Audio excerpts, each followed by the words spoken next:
my friends, it's Matt. This is the 10-Minute Bible Hour podcast, and if I sound extra chipper today, it's because I finally got the video out that is the follow-through on that bonus episode that I did a little while back where I took a map of the Bible world and I put it over the top of a scale map of the United States, tried to match the projections and everything. I checked it a whole bunch of different ways, and I just published a really fun version of that episode that is really, I think it's shorter. I think it's more efficient visually than the podcast episode we did here. It's a little different arrangement on the map, but I think it works a little better. And then I set it up so that anybody who's a patron here or on the YouTube side has got that waiting for them over at patreon.com. If it's on the YouTube side, that's patreon.com/TMBH. If it's on the over here side, it's patreon.com/TMBH podcast. So if you are a patron, please go check that out.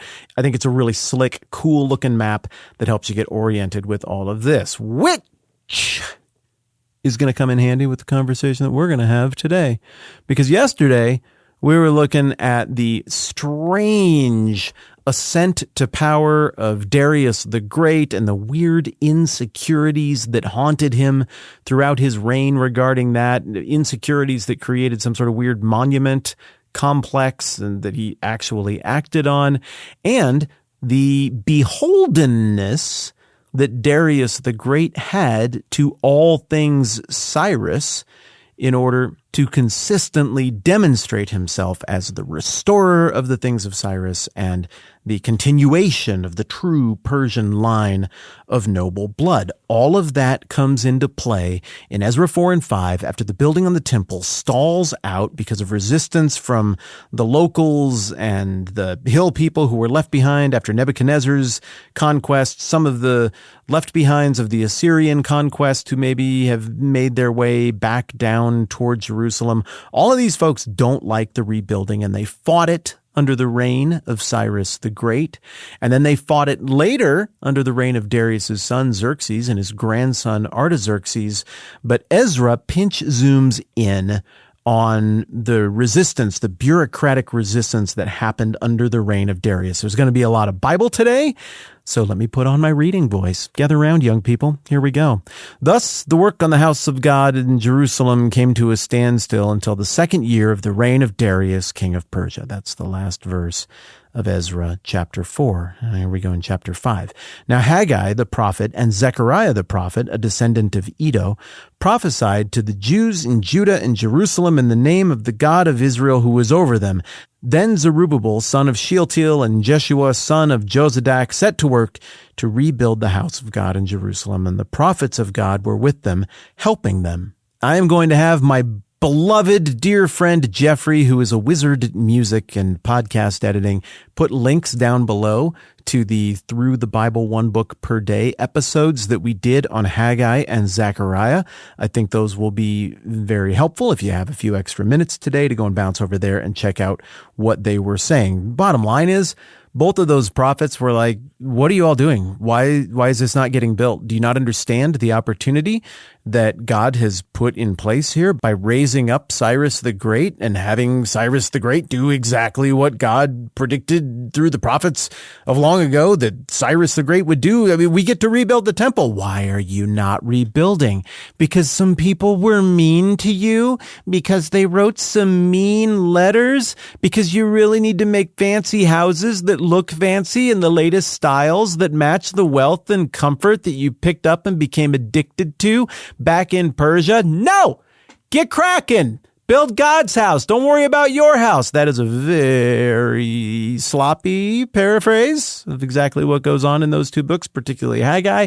But if you go and read them or review the episodes, you'll find that it's at least in the zip code. That's basically the message. Well, it works. And the people start building again. They're like, all right, we got to get going.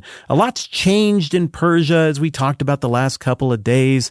Cyrus is dead. The empire has expanded. There's great bureaucratic infrastructure that seems to be growing by the month. We've seen regional leaders of this satrapy, of this region of the Trans-Euphrates. We've seen them come and go already.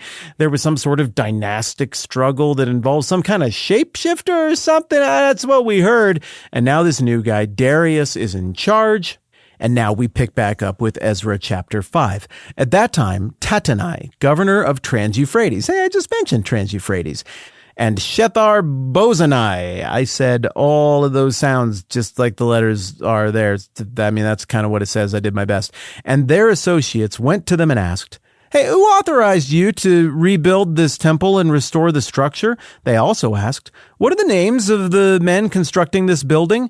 But the eye of their God was watching over the elders of the Jews, and they were not stopped until a report could go to Darius and his written reply be received. Okay, now we're getting into really dramatic, really interesting stuff. But it's not like a lot of the really interesting stuff that we've seen throughout the Old Testament to date, where it's interpersonal or so-and-so loved so-and-so, but they also loved so-and-so. And then somebody got stabbed and they tricked so-and-so out of their thing. And then there was revenge and there was a big falling out and there was a battle and there was a miracle. No. It's not that kind of drama that we get here in Ezra chapter 5. We're getting a little more grown-up drama, the kind of stuff that you weren't into when you were 11 and you liked superhero movies. No, it's the kind of stuff that you got into when you were a little bit older and you started to find out about things like Tom Clancy, or who's the guy who did The Firm, Pelican Brief, John Grisham, stuff like that, where the drama is all about behind the scenes bureaucratic stuff and who can put pressure on the right person in the right way. And it sounds boring, but it ain't boring when you really get into it, because it's a little bit more reflective of the lived experience of normal people working through red tape and all of that stuff. So the scenario starts innocently enough. These guys are motivated to start building again by some prophets who go real big and cut right to the core of why the building isn't happening. And they're like, you know what? You're right. We got to build. And so they start building, but immediately some busybodies who need to look like they do something to justify their large salary go trotting out with their little spectacles on. And they're like, I'm not seeing the proper permitting for this. Could I speak to whoever is in charge of the building? I need to review all of your paperwork to make sure it's in order. It's that guy. It's that stooge. Nothing personal. If like that's your job, I wouldn't use that voice if I was talking about you. If you needed to check on something important like electrical work or plumbing or something that could actually affect people's structural integrity, I'm really grateful for the work that you do. But this guy, I'm making fun of him. This Tattenai guy, he seems a little bit sniveling to me at first, and his underlings seem sniveling as well. But as we read a little bit further, we see that maybe this isn't justifying their own existence.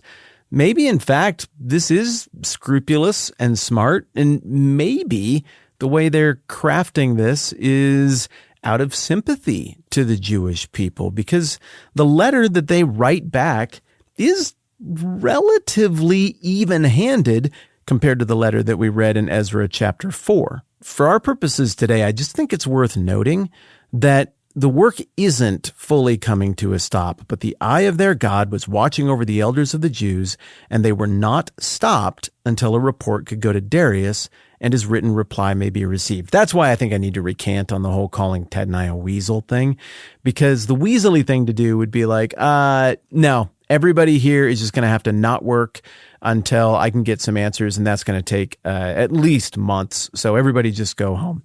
So I would like to apologize to Tattenai and any of his descendants who may trace their lineage back to him. He did allow the work to go on, and that deserves to be acknowledged, and that is credited by Ezra to God. It's another one of those places where the author of this book views God as providentially aligning details that are decided by a faraway king who theoretically doesn't care about or believe in this God of Abraham at all. The text holds out God as being the one who's orchestrating all of this stuff to keep the progress going. Last thought on how all of this works. Sometimes in storytelling, if there isn't a clear timeline threat baked into the plot, you don't really feel it. Because it's like, well, I mean, the characters they could just work on this for 30 or 50 years and kind of get to it when they get to it. All good stories like this build in some kind of timeline threat whereby if you don't get this done in a certain window, it's not going to happen and your good efforts will be thwarted. Here, we're seeing that the further away we get from the Edict of Cyrus the Great in 538, the more the resistance gets momentum to stop the building. We're theoretically 2, maybe 3 maybe 4 kings later from Cyrus the Great, and his legacy is starting to fade a little bit. Now, there's an opportunity here, though, because Darius is very beholden to Cyrus, so we need to hurry. We need to keep this building going right now, or this little window of opportunity may close, and we may never get this temple built at all. So that is the point of tension we are sitting with. The building is barely still going, but it may be shut down forever, and if so, could it ever be resumed? Ever? And then we're going to find out what this letter to King Darius was about and what happened in response to it next time around. Please don't forget to go check out that map video I made over on the Matt Whitman YouTube channel. And again, if you're a patron here or there, there's a free high-res version of that I put there for every patron at every level to download and use however you want. I mean, I'd be grateful if you give me credit for it or whatever. But even if you don't, I secretly won't be mad. Just go make use of that, and hopefully it proves to be helpful in orienting yourself more deeply to this story that we're throwing all of this time at, as it has been for me. All right, I'm Matt. This is a 10-Minute Bible Hour podcast. Let's do this again soon.